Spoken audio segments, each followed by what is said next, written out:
बहुत बहुत स्वागत है आप सभी का शिक्षक शिक्षा यूट्यूब चैनल पे। प्रधान शिक्षक का फाइनल आंसर की जारी हो गया और जैसा कि आप यहाँ पे देख पा रहे हैं, बीपीएससी के द्वारा फाइनल आंसर की जारी किया गया है। 29/6/2024 को आपका एग्ज़ाम हुआ था और 29/8/2024 को फाइनल आंसर की आ गया है। तो इसमें कुछ बदलाव किए गए हैं, बदलावों के ऊपर चर्चा करेंगे। और आप देख सकते हैं कि इधर ये एक्सप्लेनेशन भी दिया गया है।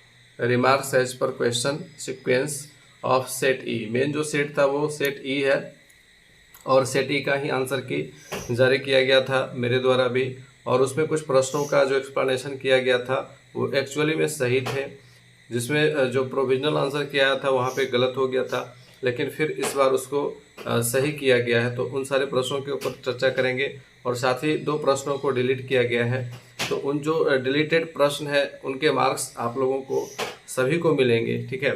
तो इसके ऊपर चर्चा करेंगे और कुछ और डिस्कशन करेंगे हम लोग। तो फटाफट से यहाँ पे देखते हैं कि आपका जो एक्सप्लेनेशन है उसमें आप देखिएगा तो सबसे ज़्यादा आश्चर्य इस बात से होता है कि बहुत सारे प्रश्न ऐसे देखने को मिले हैं जो इग्नू के मटेरियल से सेट किया गया है, ठीक है।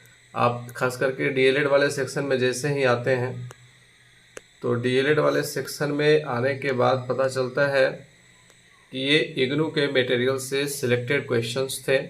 और जैसा कि हम लोगों ने आपको एक्सप्लेनेशन के टाइम पे बताया था कि बहुत सारे प्रश्न आउट ऑफ द सिलेबस थे। जैसा कि आप यहाँ पे देखिए कि इग्नू के मटेरियल से क्वेश्चन सेट किया गया।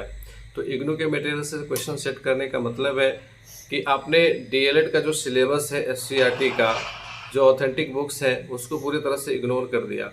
डीएलएड का जो सिलेबस जारी किया गया था उस पर आपको चलना चाहिए था। उसके बुक्स अवेलेबल है, ऑथेंटिक बुक्स एससीईआरटी के द्वारा प्रकाशित किए गए, उसी से पढ़ाई हो रही है। जितने भी डीएलएड के कॉलेजेज हैं, डाइट्स हैं, वहाँ पे उसी बुक से पढ़ाई हो रही है।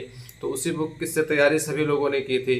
तो उस बुक से क्वेश्चन ना बना करके इग्नू के मटेरियल से तैयार किया गया है। और एक्सप्लेनेशन में ये भी नहीं बताया गया है कि इग्नू के कौन से मटेरियल से तैयार किया गया, क्या बीएड के मटेरियल से तैयार किया गया है या फिर पीटीईसी जो हुआ था उस मटेरियल से तैयार किया गया है, ठीक है। क्योंकि इग्नू तो डीएलएड करवाती नहीं है, तो फिर इग्नू के पास बीएड है या फिर एमएड है, तो उन दोनों मटेरियल से अगर तैयार किया गया है तो फिर ये totally out of the syllabus questions थे। और विभाग खुद स्वीकार कर रहा है यहाँ पे कि हमारा जो क्वेश्चन था वो इग्नू से तैयार किया गया था। तो फिर क्वेश्चन को इग्नू से तैयार क्यों किया गया था, इग्नू के मटेरियल से तैयार क्यों किया गया था, जब आपके पास ऑलरेडी बीपीएससी बिहार का एससीईआरटी का डीएलएड का सिलेबस है। तो ये सबसे बड़ी गलती है। और उसके बाद कुछ गलतियों की ओर चर्चा करेंगे, जैसे कि क्वेश्चन नंबर आपका है इधर 49। सबसे पहले तो क्वेश्चन नंबर 49 के ऊपर डिस्कस करेंगे। यहाँ पे बी को सही किया गया है, जबकि पहले जो था उसमें प्रोविजनल आंसर की में डी किया गया था। प्रोविजनल आंसर की में डी किया गया था और मेरे एक्सप्लेनेशन में ऑप्शन नंबर बी को सही बताया गया था, जिसको वापस से बी किया गया है। तो ये एक क्वेश्चन तो वहाँ पे सही हुआ है। इसके बाद बात करेंगे क्वेश्चन नंबर 90 की। तो क्वेश्चन नंबर 90 में आते हैं। क्वेश्चन नंबर 90 को डिलीट किया गया है और डिलीट करने के पीछे की वजह बताई गई है कि एक से ज़्यादा उत्तर सही हैं। और मेरे एक्सप्लेनेशन में मैंने बताया था कि वहाँ पे सारे विकल्प सही हैं, लेकिन ऑप्शन नंबर ई जो होता है जिसमें सारे विकल्प एक से अधिक सही होते हैं वो दिया हुआ था ही नहीं। तो इसलिए वो प्रश्न जो है गलत साबित हो गया और उसको डिलीट किया गया। तो जो 2 प्रश्न डिलीट किए गए, एक तो ये क्वेश्चन नंबर 90 है और दूसरा जो क्वेश्चन है वो 39 का है। क्वेश्चन नंबर 39 में आते हैं।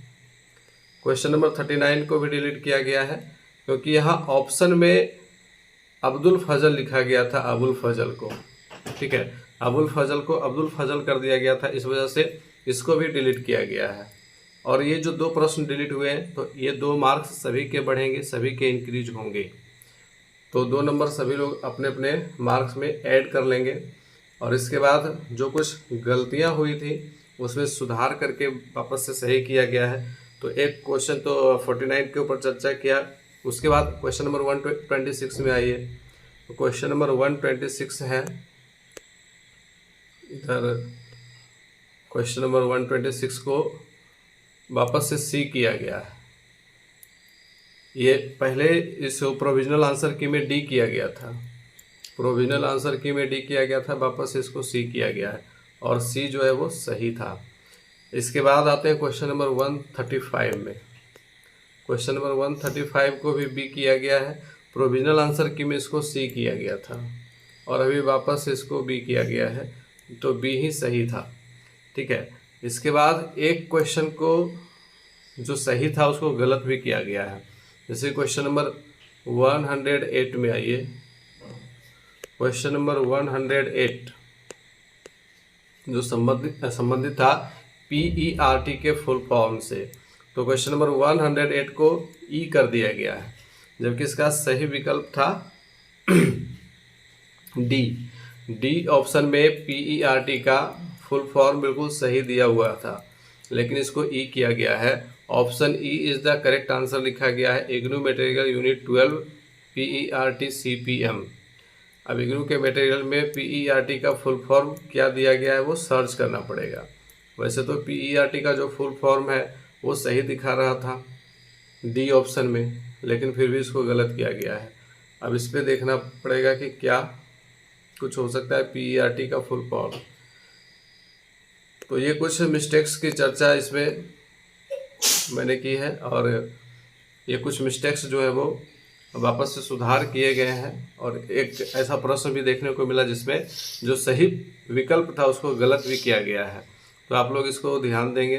और मेन मुद्दा ये उठता है कि इसमें जो प्रश्न सेट किए गए हैं वो इग्नू के स्टडी मटेरियल से सेट किए गए हैं और इग्नू का स्टडी मटेरियल DLED का होता नहीं है, तो BEd या MBEd के स्टडी मटेरियल से सेट किया गया प्रश्न यहाँ पे पूछा गया था। अब हम थोड़ा सा चर्चा कर लेंगे आपके कट ऑफ की।